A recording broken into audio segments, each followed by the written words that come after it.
Hello B-Schoolers, my name's Shane Thompson. I just want to make a couple quick videos on off-camera lighting. You know, last couple years I've had just tons of people asking me how do you do off-camera lighting? What do you need for off-camera lighting? And what are the advantages of it? You know, it's one of those things that seems to be difficult to learn, and a lot of people are intimidated by using additional lighting. But really it's a pretty simple process, and it can be quite affordable to get started with it. There's a couple things you're going to need to get started. We'll go through those right now. First of all is a light stand to hold your light. Now this is my favorite light stand right here. It's made by Impact. You can buy these on B&H Photo for about $40. It's a good heavy duty stand. It's large. It goes up to 9 feet and it's not going to fall over. You can get one for a lot less. This is my first light stand I bought. I bought this actually at a garage sale. Came with 2 of these stands and a couple of 500 watt hot lights. And I got these for like 20 bucks for 2 stands and the lights. It's small, it's flimsy, it goes up to about 10 feet, you know, but it's lightweight. I don't usually put my lights up that high. But it's a great stand just to get started with. Inexpensive, you can find them at a yard sale or something. If not, this Impact one is a great light stand for a good price. Second thing you're going to need to get started is a flash. There's a lot of options out there in flashes. You can go anywhere from picking up one of these old cheap Vivitars at a yard sale.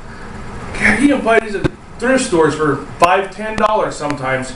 Real cheap, good little flashes. This one is an automatic flash. It does not have manual controls. And that's something you're going to want once you get into more off-camera lighting, is a way to control your flash manually. To get started though, if you can pick one of these up for 10 bucks, this is going to do good for you. A little bit better option, this is an old SB28 made by Nikon. This is their top of the line flash back towards the end of the film era. It will not work with a digital camera through their TTL. Doesn't have that second flash you need with the digital cameras, but it does have full manual control. It works in automatic mode with your digital cameras. And what the difference is, automatic mode, it has a sensor up front. When you send that light off, it reflects back. It sees with this sensor. When it sees it has enough light, it shuts it off. TTL does that through your camera. So rather than a separate sensor on the flash, it does it through the camera. This won't work in TTL, which is the better way to go, but it'll work in automatic on your camera. But better yet, it has those manual controls that you're going to want once you get a little bit farther advanced. You can pick these up on Craigslist, eBay, $125, $100. Pretty inexpensive. Great flash, puts out quite a bit of light. Another option, they have cheap flashes. This one I picked up on B&H. I think I paid maybe $100 for it. It's made by Bauer. It's a cheap flash. It is full TTL. Does not have the manual controls, unfortunately, but it's a great little flash. If you don't want to spend $300–400 on a name brand flash, you can pick up some of these little TTL flashes on B&H, Adorama, Calumet, some of these places for a pretty good price. So that's another option. Third thing you're going to need is some way to trigger the flash. What I recommend at first, if I can find it, there you go. Cheapest way to go is a little cord like this.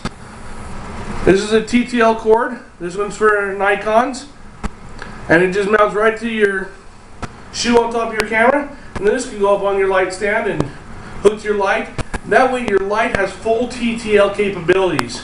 So as you're learning how to use off-camera flash, you can have full TTL on your strobe.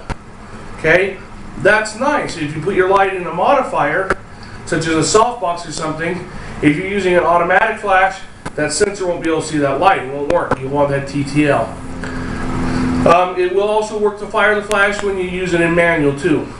This one's a shorter cord. This one, stretches out to about 6 feet. And try to stretch any farther than that, you can pull your light stand over.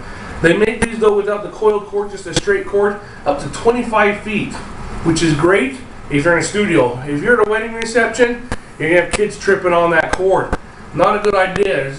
You're liable for what happens not only to the kid, but to that strobe if it comes crashing down. So I would recommend a set of radio slaves is best. Best ones out there, probably Pocket Wizards, Radio Poppers, some of these other name brands. Paul Buff makes a great CyberSync strobe. They're great, but they're not cheap. This is the one I like to use.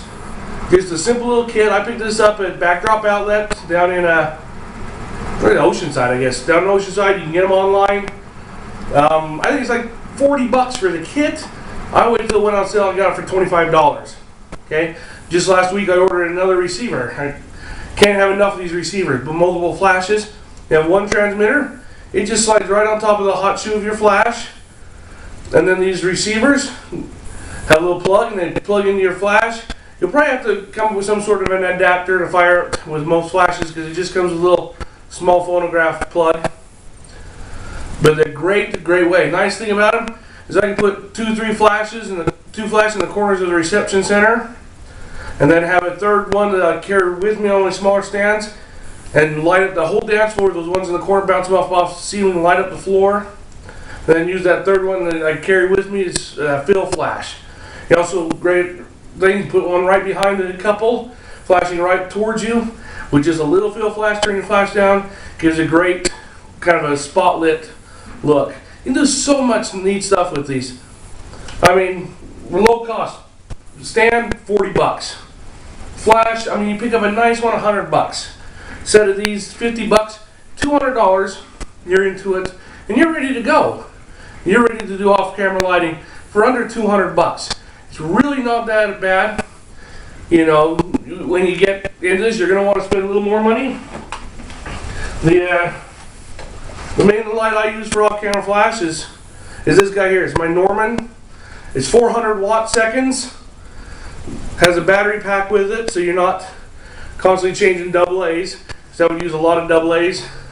It's a great investment. Kind of on the price side, isn't $1,500 for one of these. You know, Alien B lights are great if you want to run an extension cord. They have their Vagabond pack, that sort of thing. So it's one of these real affordable to get started, 200 bucks, and then from there you can spend as much money as you want to. Hope this has been informative. We'll do some more videos later. We'll talk about different modifiers you can use, and then some of the effects you can get with that off-camera lighting, and how to make it work. So look for some more videos coming up here on the B School. Now, if you're seeing this on YouTube, if you're not a member of the B School, you got to go check it out. If you're serious about your photography, you want to go to the B School. Check it out. I'll have a link posted right here below me. It'll say the B School. Go to that address, check it out. It's worth your time. It's a great community. Everybody's there willing to help. Everybody loves each other. It's a wonderful place to hang out, to learn, to grow, and to just spend some of your downtime. So check it out, the B School. Chris, I'll see you on the next video. Bye-bye.